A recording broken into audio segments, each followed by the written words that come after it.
Buenos días, hermanos. Dios nos bendiga.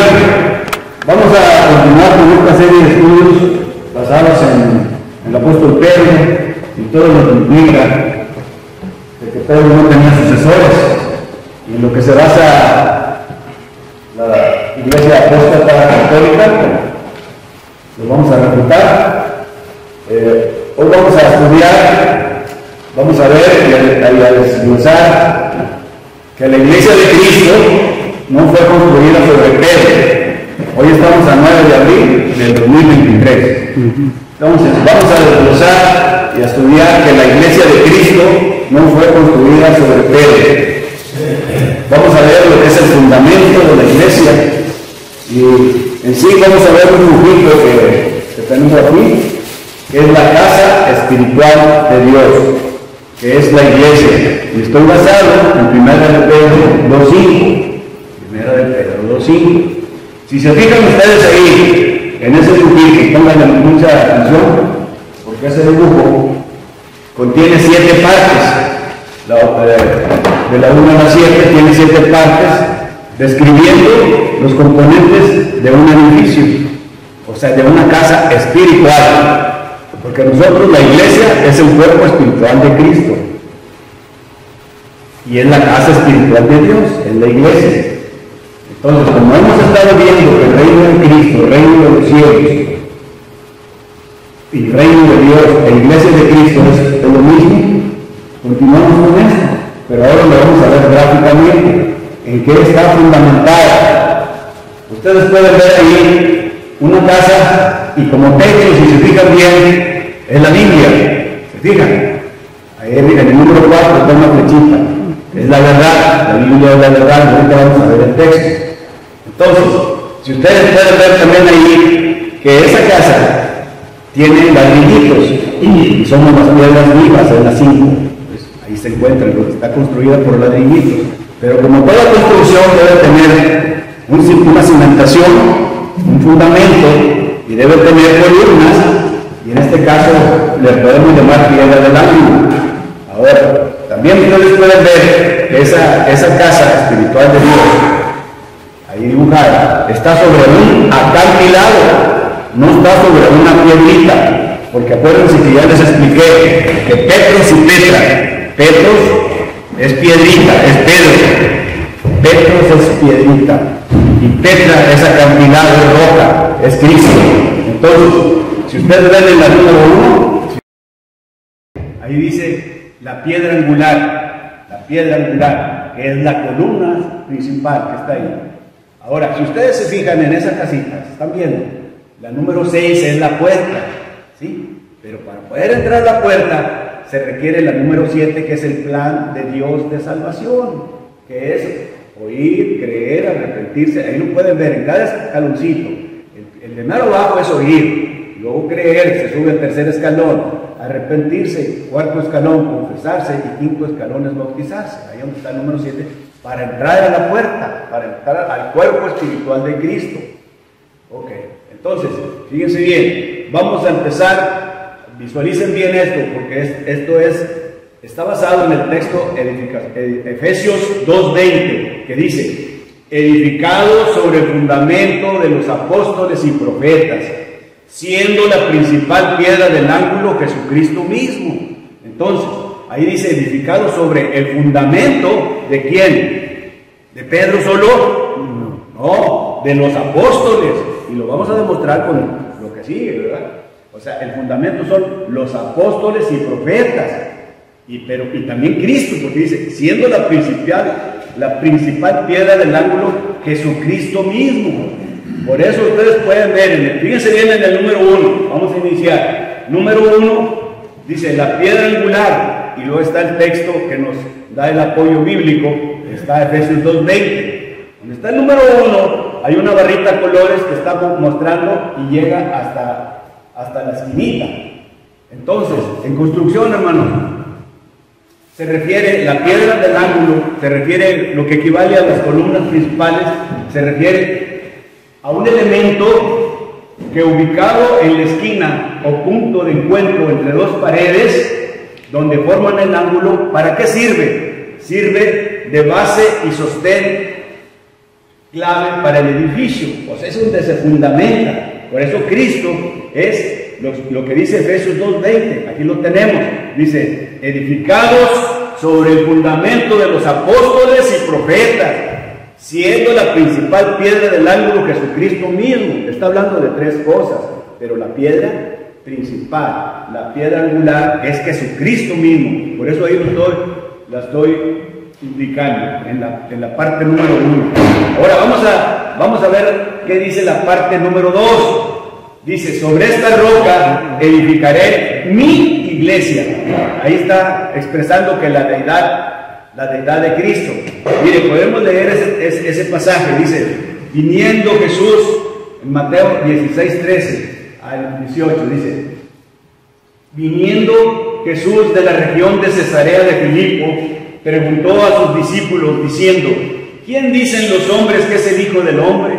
Ellos dijeron, unos Juan el Bautista, otros Elías y otros Jeremías o algunos de los profetas. Él les dijo, ¿y vosotros quién decís que soy yo? Respondiendo Simón Pedro, que era el más impulsivo, como ya lo habíamos visto, y el que siempre era el dirigente, Simón Pedro, dijo, tú eres el Cristo, el Hijo del Dios viviente. Y sobre esa confesión descansa esa frase. Entonces dice, tú eres Cristo, el Hijo del Dios viviente. Entonces le respondió Jesús, bienaventurado eres Simón, hijo de Jonás, porque no te lo reveló carne ni sangre, sino mi Padre que está en los cielos. Fíjense bien lo que sigue, porque lo que sigue es bien importante. Dice, lo que le contesta Jesús, y lo vuelvo a repetir para que se les quede muy bien, para que ustedes puedan refutar a la doctrina apóstata católica. Ustedes dice, y yo también te digo que tú eres Pedro. Ya quedamos en que Pedro quiere decir una pequeña roca chiquita. Tú eres Pedro. Dice, y sobre esta roca quiere decir Petra, y él es Cristo. Dice, y sobre esta roca que soy yo, edificaré mi iglesia. Entonces no la edificó sobre la piedrita. Por eso el dibujo que tengo ahí es sobre un gran acantilado, para que quede claro. Entonces ahí está visualmente explicado. Y a ti te daré las llaves del reino de los cielos. Las llaves del reino de los cielos. ¿Qué quería decir eso? Era la autoridad para que predicara y abriera las puertas del reino de los cielos el día del Pentecostés, de predicar el primer sermón evangelístico a los 3,000. Entonces, no quiere decir las llaves del reino de los cielos, como el clero lo dice, que es el poder que tienen para gobernar, para perdonar, y que el Papa puede perdonar, que es infalible, y que los sacerdotes, todo eso no quiere decir, sino que únicamente le quiere decir que le está dando la autoridad para que él abra las puertas del reino, que es la iglesia, y predique. Ya cuando se estableció la iglesia en el año 33, como a las 8 o 9 de la mañana, el Espíritu Santo que bajó, ahí iba a iniciarse el reino de Dios, el reino de los cielos, la iglesia de Cristo, que es lo mismo. Entonces, ese es el punto bien importante. Y fíjense otra cosa, para que vean, y aquí se queda demostrado en ese pasaje que está marcado y azulito, dice, iglesia, está diciendo Cristo, iglesia, y todavía no moría él. O sea que él ya estaba diciendo, por eso los 4 evangelios pertenecen al Nuevo Testamento, no lo podemos echar, como ya lo explicamos, para el Antiguo Testamento, porque él ahí ya está diciendo, está sentando las bases, porque él estaba anunciando su reino, dice, mi iglesia. Y luego fíjense, muy importante, a continuación dice, y te daré las llaves del reino de los cielos. O sea, él indistintamente está usando mi iglesia y el reino de los cielos, que significan lo mismo. Con eso, hermanos, ustedes pueden demostrar y refutar la doctrina apostólica que dice que sobre Pedro está el fundamento de la iglesia de Cristo. Bueno, entonces ese es el punto, hermano. ¿Sí lo entendieron? ¿Verdad? Hermano, A ver. o sea, tendríamos que ser más atentos para que algunos que dirán, bueno, es que los apóstoles son el fundamento de la iglesia. Bueno, no son el fundamento. Ellos son columna, como dicen. Bueno, ahorita vamos a ver un dibujito precisamente de lo que está diciendo y vamos a ver el texto. El hecho sobre Santiago. Sí. Ellos son los que están sobre el fundamento. Por eso no Efesios son el 2:20. fundamento. Sí. El Efesios 2:20 lo leímos, dice, edificado sobre el fundamento de los apóstoles y profetas. Y está hablando, o sea, no nomás es Pedro, eso es lo que se debe quedar claro. Dice, ahí está diciendo el fundamento de los apóstoles, plural, y profetas. Y luego dice, siendo la principal piedra del ángulo, Jesucristo mismo. 3. Y la principal piedra del ángulo, Jesucristo. Efesios 2:20, lo que nos dice. Ahora, fíjese bien, es bien importante eso. Ahora, ya quedamos. Ahora vamos a ver el techo. Fíjese bien donde dice el techo de la casita esa. Está una Biblia abierta. El techo dice, para que sin tardo sepas cómo conducirte en la casa de Dios. Ahí está hablando de la casa de Dios. La casa de Dios es la iglesia.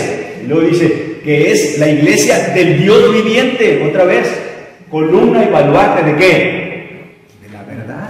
¿Y qué es la verdad? El Evangelio.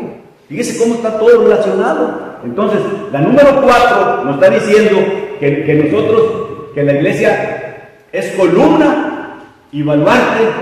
O sea, es la principal fuerza donde está cimentado todo. Se cimenta sobre la verdad. Y la verdad es el Evangelio. Entonces, otra vez dice, para que, está hablando la pluma del apóstol Pablo, dice, para que citarlo, sepas cómo debes conducirte en la casa de Dios. Casa de Dios, que es la iglesia del Dios viviente, iglesia de Cristo, nosotros, columna y baluarte de la verdad. Entonces, ahí está la Biblia arriba.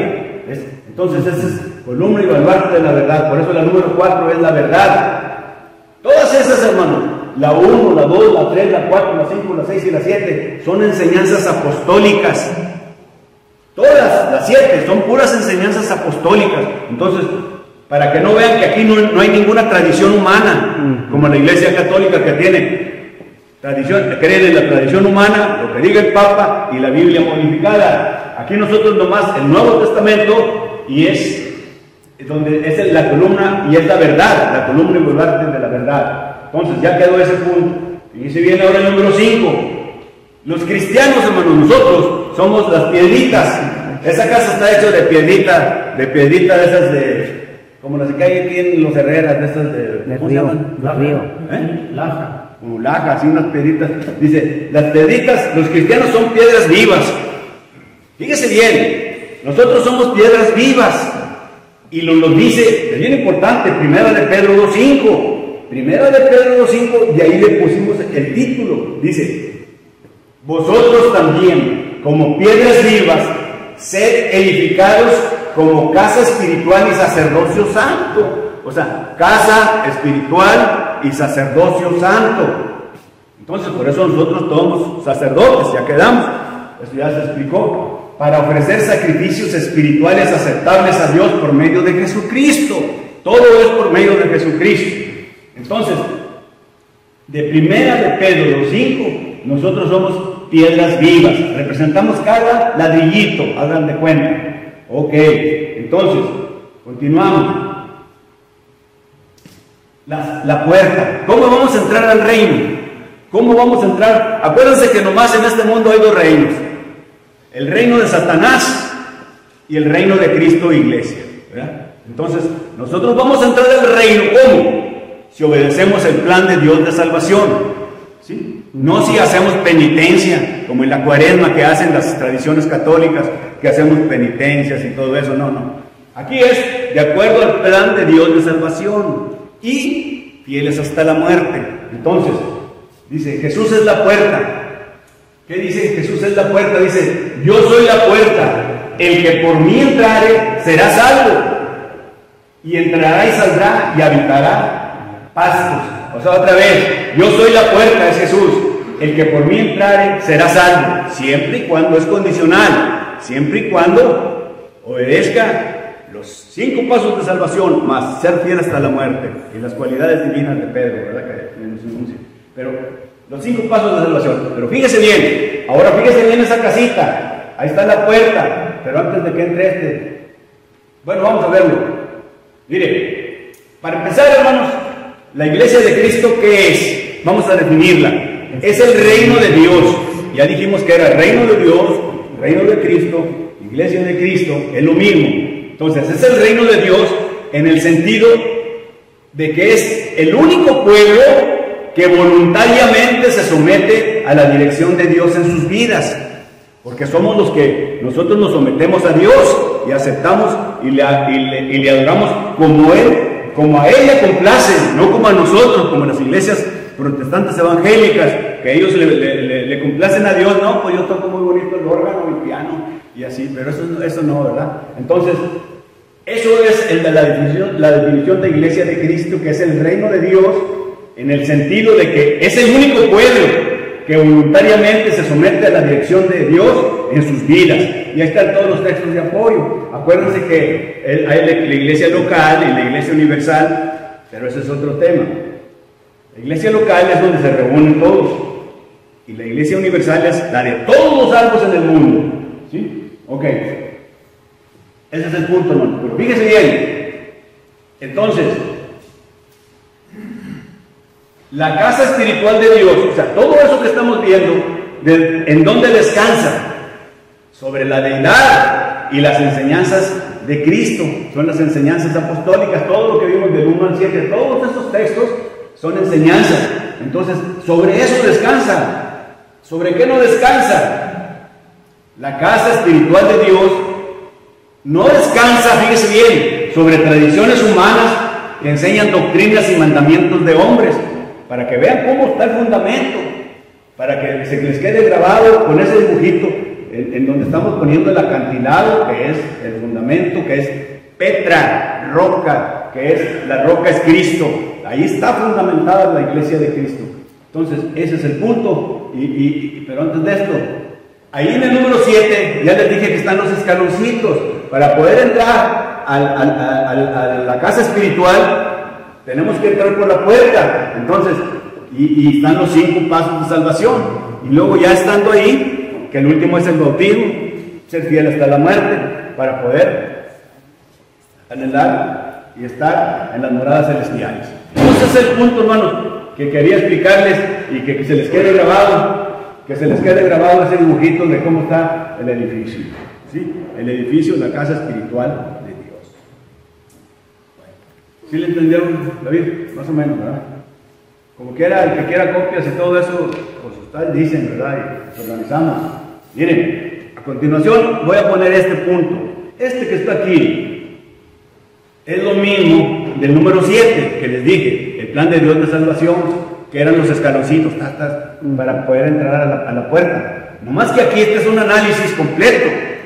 Fíjense bien, no lo alcanzan a ver, pero si ustedes se fijan en la parte izquierda, está en la parte izquierda, dice, está el perdido. Vamos a hacer para acá. Aquí.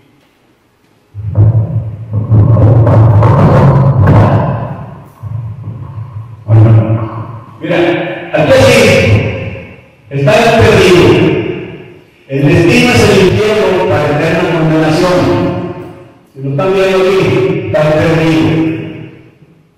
El destino es el infierno para eterna condenación. Aquí está el infierno, dice, en el lago de fuego, a causa de que sus pecados no fueron perdonados. Es el perdido. Y aquí está el pecado. Está un hombre aquí humillado. Es el pecado. Está atado con un fierro aquí, una cadena al pecado. ¿Ok? Bueno, estos son los pasos bíblicos para la salvación. Pero nosotros tenemos que hacer una parte y Dios hace otra parte. Dios provee, fíjense bien, esto no sé si se lo sabían. Hay 11 cosas que Dios provee para salvarnos. 11 cosas. Y nosotros tenemos que hacer otra parte. O sea que para salvarnos es condicional, no es incondicional, como dicen la doctrina bautista, que tú crees y que te bautices y ya serás salvo, aunque hayas pecado. Y tú como quieras ya vas a heredar, ya vas a la vida eterna. Entonces, aquí no, hay en la iglesia de Cristo, este de saber al cielo. Hay cosas que nosotros hacemos y cosas que Dios otorga. Nomás así rápidamente, fíjense bien. Aquí está, hay las cosas que Dios otorga, las otorga a través de la deidad. El Padre salva. Padre salva, el Hijo salva y el Espíritu Santo salva. Son tres cosas aquí: el Padre salva, el Hijo salva y el Espíritu Santo salva. Y aquí tengo dos cosas que no lo vamos a ver, no les estoy explicando así generalmente. Por ejemplo, dice el Padre salva, y aquí está todo el soporte bíblico. Dice el amor, la misericordia, la gracia y la esperanza. Son 1, 2, 3, 4. Son 4 cosas que Dios provee. O sea que el Padre salva, el Padre provee 4 cosas. La 1, la 2, la 3 y la 4. Son 4: amor, misericordia, gracia y esperanza.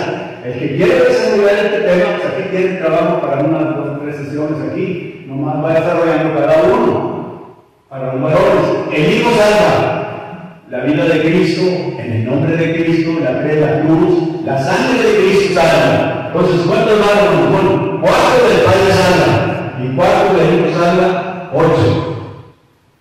Ahora vamos a ver, el Espíritu salva. 1, 2, 3. La Biblia, que es el Evangelio, la verdad y el mensaje a través de los predicadores, ¿verdad? Eso es lo que el Espíritu salva. ¿Por qué el Espíritu salva? Porque toda la Escritura es inspirada por Dios, ¿verdad? O sea, el Espíritu Santo es la que nos ha revelado. Entonces, ese es el punto, hermano. Entonces, ¿cuántas son? Dios provee 11 cosas para salvarnos, y eso es el resumen. Entonces, aquí está, aquí, la parte de Dios aquí abajo. El Padre, el Hijo y el Espíritu Santo proveen 11 cosas para salvarnos, como ya las describimos. Ahora, vamos a ver lo que tiene que hacer el hombre. Dice bien, el hombre tiene que oír, creer, arrepentirse, confesarse y ser fiel hasta la muerte. ¿Cuántas cosas son? Son 6. Aquí están. Aquí está. Oír, aquí está el pastor, aquí viene la persona. ¿Qué debo hacer para ser salvo? Oír, creer, arrepentirme, confesar y aquí bautizarse. Bautismo en agua. La sangre de Cristo. Entonces aquí está el punto y luego para tener entrada al cielo. Okay. Ahora acá para terminar el día de la práctica, el camino equivocado que muchos escogen, las iglesias protestantes evangélicas y las doctrinas no escriturales, por ejemplo, la fe sola, los sentimientos internos. No, los que dicen, no, Dios sabe si aunque no sea bautizado, Dios sabe si me va a llevar, si lo va a aceptar. No, si no cumple, no vale.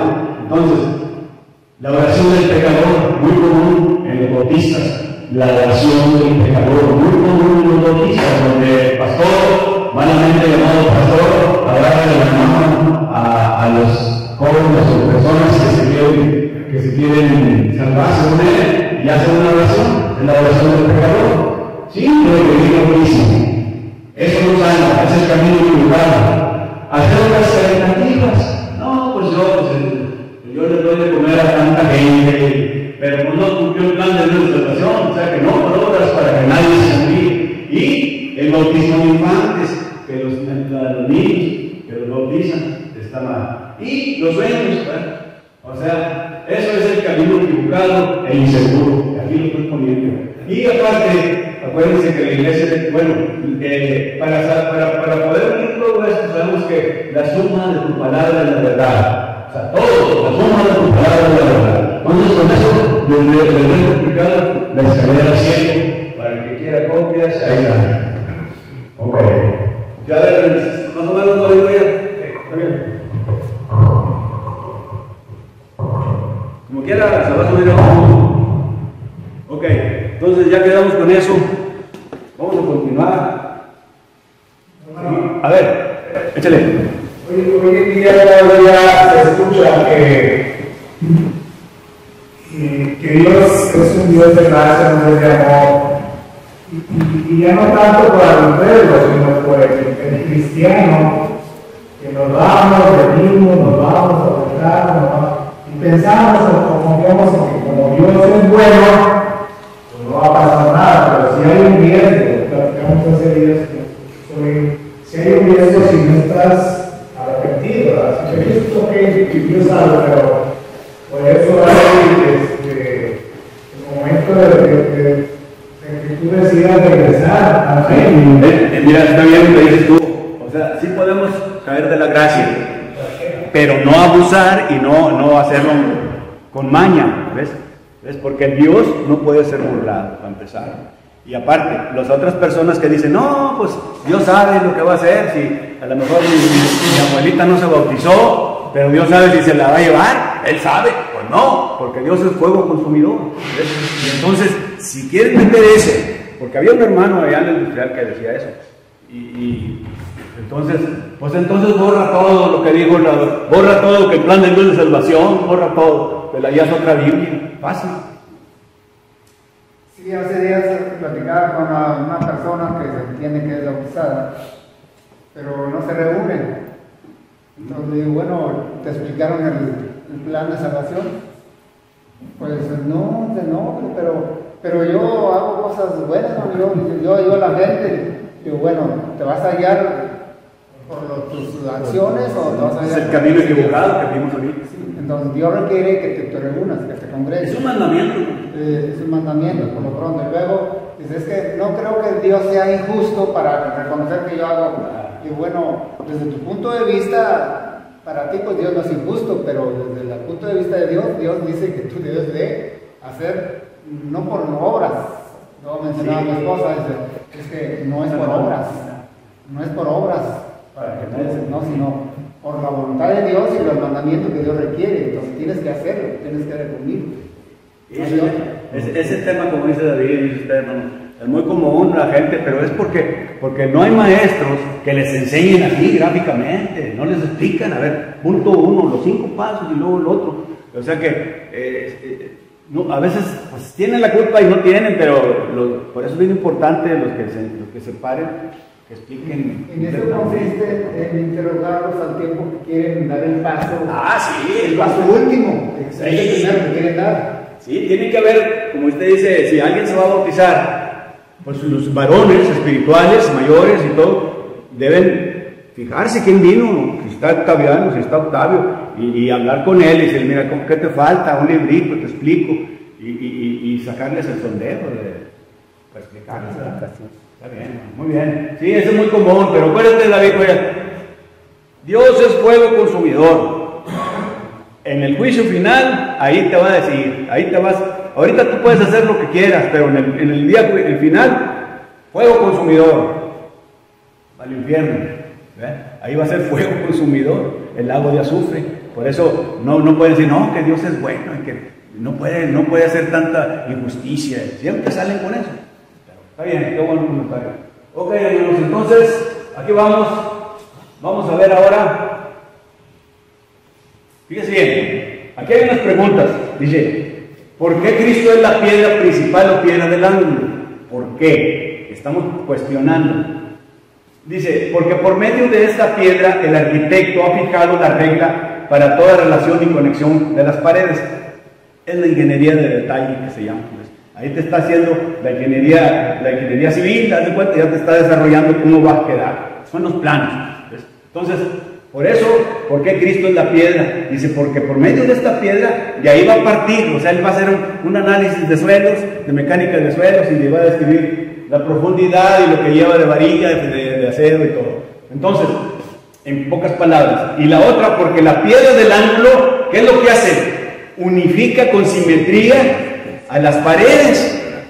O sea, hay cuenta que si no tienes cerramiento, las paredes pues se caen. Entonces lo que va a unificar son los cerramientos y las columnas, ¿verdad? Entonces, por eso unifica con simetría a las paredes. O sea, nos va a unificar a nosotros como las piedras vivas. Y tercero, porque la piedra del ángulo sostiene más peso. Acuérdense, todos los edificios aquí bien altos que no están sobre una columnita. Los que sostienen el peso son las columnas. ¿Ves? Son los que sostienen el peso. Entonces, son las tres cosas. ¿Por qué Cristo es la piedra principal? Porque es la que sostiene el peso y la que unifica con simetría a los miembros de la iglesia de Cristo. Ese es el punto. Entonces, ok, la otra pregunta dice, ¿cómo debe ser la piedra del ángulo? La piedra del ángulo tiene que ser una piedra muy especial. Es una piedra selecta, escogida, pero Cristo, fíjense bien, Cristo fue la piedra rechazada por los edificadores, por los judíos. Lo rechazaron, lo mataron. Entonces era la piedra rechazada, y nos lo dice Hechos 21, Mateo 21:42. Entonces, tiene que ser una piedra especial. Ahora, la otra pregunta dice, ¿a qué da énfasis el texto de Efesios 2:20? El texto de Efesios 2:20 de esa grafiquita es el texto ancla, el texto principal. Fíjese bien, aquí está la clave. Este texto da énfasis a la verdad de que el glorioso templo de Dios, la iglesia de Cristo, descansa, lo que les dije ahorita, sobre la deidad y las enseñanzas de Cristo. Y esas enseñanzas de Cristo, ¿por quién fueron entregadas? Por los apóstoles y profetas de Cristo. O sea, las enseñanzas de Cristo fueron entregadas por los apóstoles y profetas de Cristo. Dice, y no, aquí está la clave, y no sobre la filosofía humana, huecas sutilezas, ni sobre la fuerza política, como los papas, ni sobre la tradición humana, que enseña doctrinas y mandamientos de hombres. O sea, sobre eso está fundamental, no sobre doctrinas de hombres, de iglesias protestantes evangélicas, de iglesias católicas, iglesias bautistas, solamente con pura doctrina de Cristo, la sana doctrina. Ese es el punto, hermano. Fíjese bien, ahora, dice, Jesús, hablando de la gran importancia de la enseñanza apostólica, fíjese bien, Jesús le dio mucha importancia a esa enseñanza. Dijo que los apóstoles ocuparían 12 tronos para juzgar a las 12 tribus de Israel. ¿Qué quiere decir? Entonces los apóstoles están en 12 tronos y van a juzgar a las 12 tribus de Israel. Vamos a ver qué quiere decir. Dice, esto comenzó a cumplirse el día del Pentecostés, porque ellos comenzaron en ese día a predicar el Evangelio y somos regenerados, vida nueva por el Evangelio. Ok, pero fíjense, aquí está la clave, porque les van a preguntar, David, tú siempre cuestionas así, bueno, ¿por qué van a estar 12 tronos sobre 12 tronos? ¿Cómo está eso? Miren, los apóstoles ocupan tronos en el sentido de ¿qué? De juzgar o gobernar a través de sus enseñanzas inspiradas. Por eso ellos atan y desatan, ¿sí? Pero lo que ya está en el cielo y en la tierra, o sea, permiten y prohíben. Fueron las enseñanzas que nos dejaron, pero esas enseñanzas no son de ellos, sino son de Dios, del Espíritu Santo. ¿Ves? Ellos nomás transmiten, porque ellos no dijeron en persona, Pedro es esto, no. Ellos hablaban por medio del Espíritu Santo. Entonces ellos nos dejaron esas enseñanzas apostólicas. Entonces, ¿qué quiere decir? Que dice, los apóstoles ocupan tronos en el sentido de juzgar o gobernar a través de sus enseñanzas inspiradas. ¿Saben cuántos mandamientos tiene el Nuevo Testamento? 1050. Entonces, ellos te enseñan para que tú puedas ser salvo o puedas ir al infierno. Ellos te están diciendo lo que se está atado. Cuando oigan ustedes la palabra atado y la palabra desatado en el texto, es lo que se prohíbe, los mandamientos prohíben, lo que tú puedes hacer y lo que no puedes hacer. Eso quiere decir de memoria, apréndanse los varones. Atar y desatar quiere decir lo permitido y lo prohibido. Desatar es lo permitido, atar es lo prohibido, y son los 1050 mandamientos. Y ahí ustedes saquen, cuando dicen, y si no te bautizas, el que no creyere será condenado. Esos son los negativos, Entonces, son de los 1050 que hay. Entonces, ese es el punto, hermano, para que sepan lo que quiere decir los 12 tronos. ¿Ok? Bueno, entonces, como quiera, esto lo vamos a subir. Y para que quede ya claro, y se lo lleven de memoria, la casa espiritual de Dios, ¿sobre qué descansa? Sobre la deidad y las enseñanzas de Cristo, de memoria. Y la otra, la casa espiritual de Dios, la iglesia, no descansa sobre tradiciones humanas que enseñan doctrinas y mandamientos de hombres. Se les quite todo eso a los que andan diciendo que es el de Pedro, que es el sucesor. Después vamos a ver ese estudio de Pedro, hay como 25 puntos. Ahí. Ok, muy bien, hermanos. Entonces ya quedamos. Aquí nomás vamos a rematar esto para que ya quede claro que la roca grande donde Cristo edificó su iglesia. Algunos reclaman equivocadamente que la iglesia fue edificada sobre el apóstol Pedro. pero ya lo vimos que Petros es piedrita chiquita. Dice, Pedro no edificó la iglesia, a Pedro le fue dada la autoridad de declarar los términos de salvación. Se le dieron las llaves del reino de los cielos. La doctrina católica dice, le dio poder, porque si ustedes miren, hermanos, la realidad, si ustedes leen el Nuevo Testamento, leen la Biblia, ustedes si lo leen en español, dicen, no, pues ahí está diciendo, y sí, pero váyanse al griego, sobre todo las palabras claves. Por ejemplo, Pedro, cuando dice, y Pedro quiere decir Petros, piedrita, y luego cuando dice roca, Petra. Entonces, si lo leen en español, pues sí, y así, pues, la doctrina católica lo lee así, vamos. Entonces, los bautistas, pues mañosamente, porque ellos están bien preparados, ellos estudian idiomas, pero como ya tienen que respetar las tradiciones, pues tienen que seguir la corriente, si no ya no les pagan, ¿verdad? Entonces, por eso hay que estar bien listos en eso, ¿no?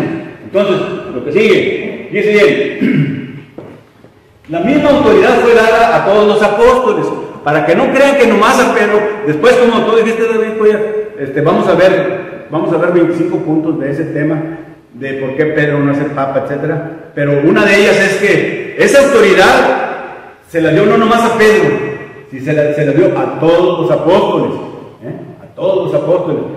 Ok, entonces, los apóstoles y profetas forman parte del fundamento que vimos ahorita, porque siendo hombres inspirados entregaron el evangelio de Jesús.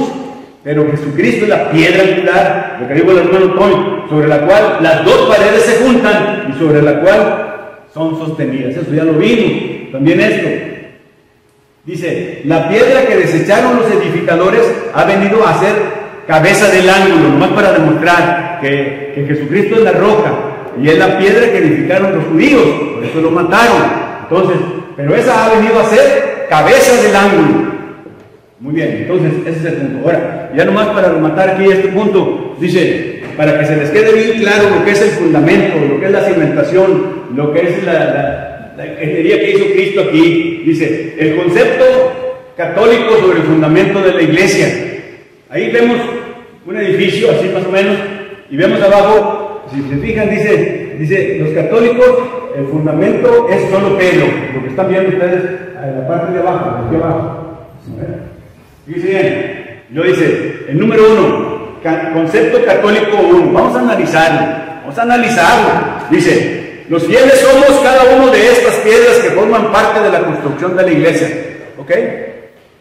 Pero ellos, para empezar, nosotros sí, los iglesias de Cristo, pero ellos, pues para empezar, no es doctrina de Cristo, aunque digan que son fieles a su religión, ¿ok?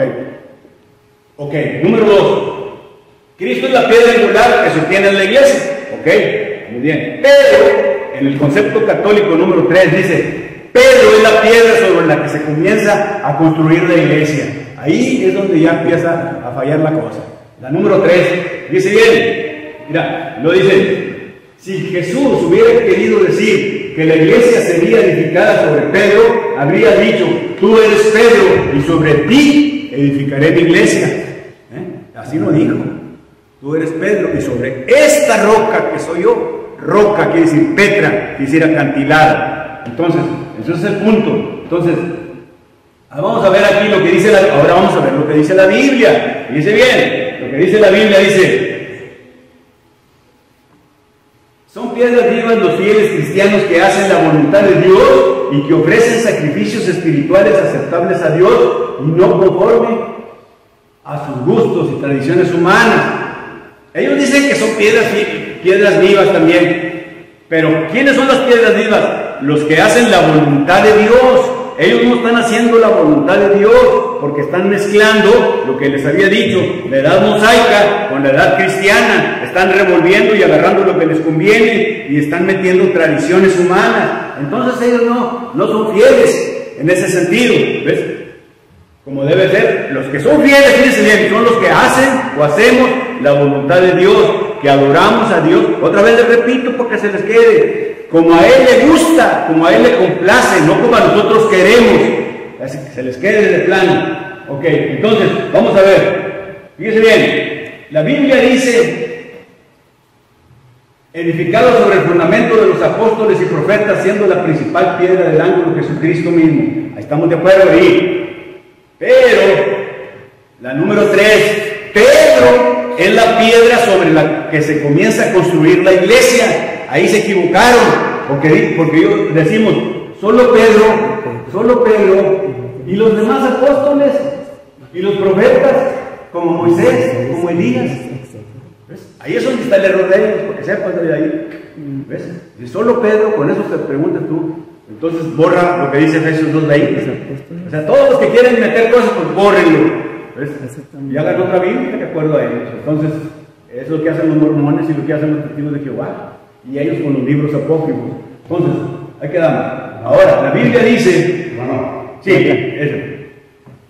Por eso Pablo, allá en Gálatas, también dice, acerca de las falsas enseñanzas que hay, ¿verdad? Dice, por eso, si alguno viene a predicarte otro evangelio, del que yo os he predicado, sea anatema. ¿Quién es el anatema, hermano? Maldito. Y lo dice, pues busco ahora el favor de los hombres o el de Dios. O trato de agradar a los hombres, pues si todavía agradar a los hombres no sería siervo de Cristo. O sea, ese es un punto muy bueno. O sea que si traen otra doctrina, ni lo recibáis, porque es anatema. Nomás hay dos doctrinas, la doctrina de Cristo y la doctrina de los demonios. Entonces, ahora, y yo no predico para agradar a los hombres. O sea, a veces la congregación quiere que le digan cosas que a ellos no los molesten, que les den alimento y que se sientan. No, vamos a ver la doctrina, ¿ves? Porque tú vas a agradar, el que va a pasar al frente, el que va a explicar, va a agradar a Dios, no a los hombres, ¿verdad? Y eso es lo que decía el apóstol. Está bien, hermano, muy bien, un comentario para reforzar este estudio. Entonces sí están viendo cómo está ese edificio, ¿verdad? Cómo estamos explicando. Ok, entonces, ¿cuánto me falta? 5, no me pasa. Dice, aquí ya nomás con esto rematamos, dice, ¿cuál es la diferencia entre el reino de... Ya nomás para esto ya lo expliqué, pero ya nomás para que se le quede visualmente. Acuérdense que nosotros aprendemos verbalmente, así, hablando, como cuánto, Diana, como un 10-15% se nos queda, ¿no? Cuando hablas. Y cuando pones visual, por eso una fotografía habla más que 1000 palabras. Y ya cuando es visual, pues ya le metas otro 20 o 30. Y cuando oyes, también, por eso todo esto está en el YouTube. Si ustedes no le entienden ahorita, ahí acostaditos, como le hace el hermano Jesús, se ponen los audífonos y están escuchando. Ahí lo que ustedes opinen, lo que opina el hermano Roberto, lo que opina Antonio, ahí está. Y está todo, y está editado, porque lo tengo bien analizado para que no salga yo como hoy quiero nomás salir ellos. No, que salga lo que estamos poniendo aquí, para que lo puedan leer. Entonces ese es el punto, por eso estoy dando este directorio para finalizar. ¿Cuál es la diferencia, si se les quede, entre reino de Dios y reino de los cielos? Dice, cuando decimos reino de Dios, ¿qué enfatiza? Porque dice, de Dios, quiere decir el autor, quiere decir el autor y el que lo posee, es el dueño.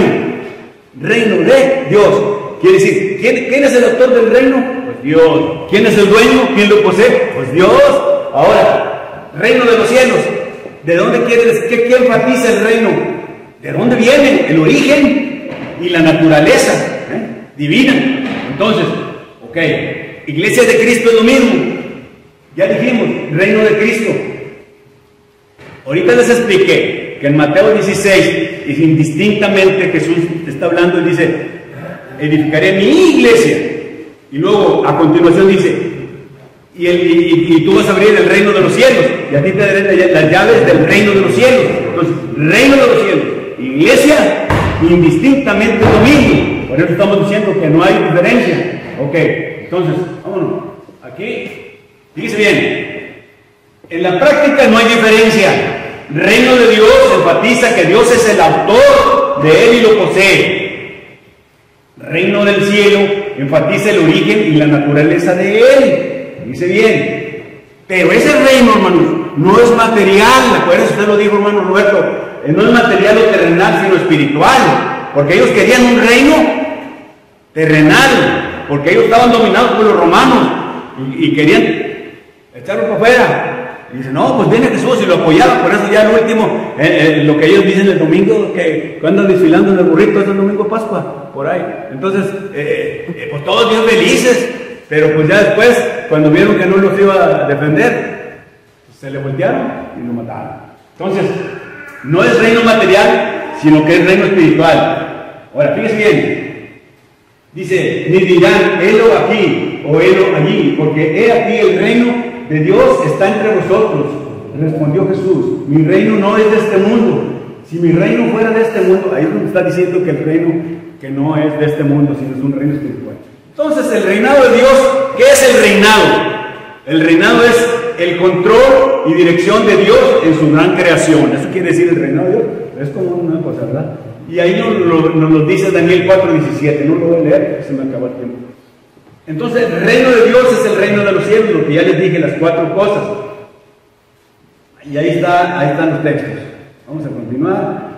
Entonces, ya para que se les quede por último, ¿qué es la iglesia de Cristo? Es el reino de Dios en el sentido de ¿qué? De que es el único pueblo que voluntariamente se somete a la dirección de Dios en sus vidas. Esto ya quedó. Ya está el texto. Bueno, vamos a continuar aquí, que ya se nos está acabando. Entonces, eso ya lo vimos. Aquí nomás es lo mismo, pero ya en un pantallazo general. Y si nos analizamos en la parte derecha, el reino de Cristo, y abajo está una flecha que se está moviendo, iglesia de Cristo. Entonces, aquí, para decir reino de Cristo, nos basamos en Marcos 9:1. Fíjense bien, dice, algunos de ustedes verán llegar el reino de Dios con poder antes de que mueran. O sea, que Cristo, toda su vida, como ya les dije, de vida que predicó, estaba anunciando el reino. Todavía no estaba el reino, sino que el reino llegó el Pentecostés, ¿verdad? 50 días después de su resurrección. Pero él se dedicó nomás a anunciar el reino, ¿sí? Entonces, por eso es importante. Y él ya lo predijo, por eso está el texto, estos 2 textos. Marcos 9:1 dijo que dice, algunos de ustedes, estaba sentado con sus apóstoles la semana acá, y dijo, no, pues algunos de ustedes, antes de que mueran, van a ver el reino. Pues sí, como 1 año, 50 meses, iban a ver ahí el reino, en el día del Pentecostés. Por eso les dije, van a estar vivos ustedes. Y el otro texto que ustedes se van a parar va a ser Mateo 16, 18 y 19, donde yo les expliqué ahorita, edificaré mi iglesia y reino de los cielos. Ahí está juntando indistintamente las 2 frases, iglesia de Cristo y reino de los cielos, que es lo mismo. Por eso es lo que estoy diciendo. Entonces, ese es el punto. Entonces, en el pasaje de Mateo 16, 18 y 19, donde están los ojitos, Cristo habla de la iglesia y reino de los cielos indistintamente, de memoria. Eso se queda claro. Y ahí estoy haciendo el hincapié que dije. Entonces, hermanos, ya me voy a acabar, faltan 2 minutos. Entonces, ya nomás para que les quede claro, déjenme pasarle esta. Ya con esto termino. Mira, visualmente, hermanas, que está un poco difícil a veces, pero pues así es la situación. Ahí está viendo un acantilado. Ese acantilado es Cristo. Es Petra, de memoria, siempre, con eso usted va a refutar a la doctrina católica. Cristo, Petra, roca o acantilado, piedra grande, ahí la están viendo. ¿Ves? Y abajo hay unas piedrillas, es Pedro, Petros, piedra, ¿sí? Entonces, fíjese bien, 1 Corintios 10:4, y todos bebieron la misma bebida espiritual, porque bebían de la roca espiritual que les seguía. ¿Quién era? Y la roca era Cristo. ¿Ves? Con eso, Diana, con eso, la roca, Petra, era Cristo. Ahí está. 1 Corintios 10:4 a la mente. Y eso nos debe quedar. Mateo 16, 18 y 19 y Marcos 9:1. Son 3 citas de memoria para que ustedes puedan convencer a un católico. Porque si no saben citas, los van a convencer a ustedes. Entonces, otra vez, Mateo 16, 18 y 19. La otra, ¿cuál es la otra? 1 Corintios 10:4 y Marcos 9:1. Porque los bautistas dicen que el reino de Cristo, que la iglesia se estableció cuando Cristo todavía andaba vivo. No, tómense en cuenta. Y ellos tienen como fundamento a Juan el Bautizador. Entonces, ese es el punto, ¿no? Ya voy a acabar. Ya acabé acá. Entonces, aquí ya nomás. El apóstol Pablo escribe hablando sobre Cristo desde los tiempos del Antiguo Testamento, porque bebían de la roca espiritual que los seguía, y la roca era Cristo. Aquí se está hablando de los israelitas en el desierto. Desde esa época ya se estaba diciendo que la roca era Cristo. Bueno, hermanos, entonces aquí le paro para que siga el hermano Cristian con el mensaje y continuaremos la próxima semana. Si hay duda, como quiera lo voy a subir a YouTube. Ustedes, las hermanas, pásense los varones, pásenle dónde está mi canal y ahí lo ven para que lo puedan repasar. Como quiera, hermano, estoy pendiente por un libro. Así quedamos. Dios los bendiga. Amén.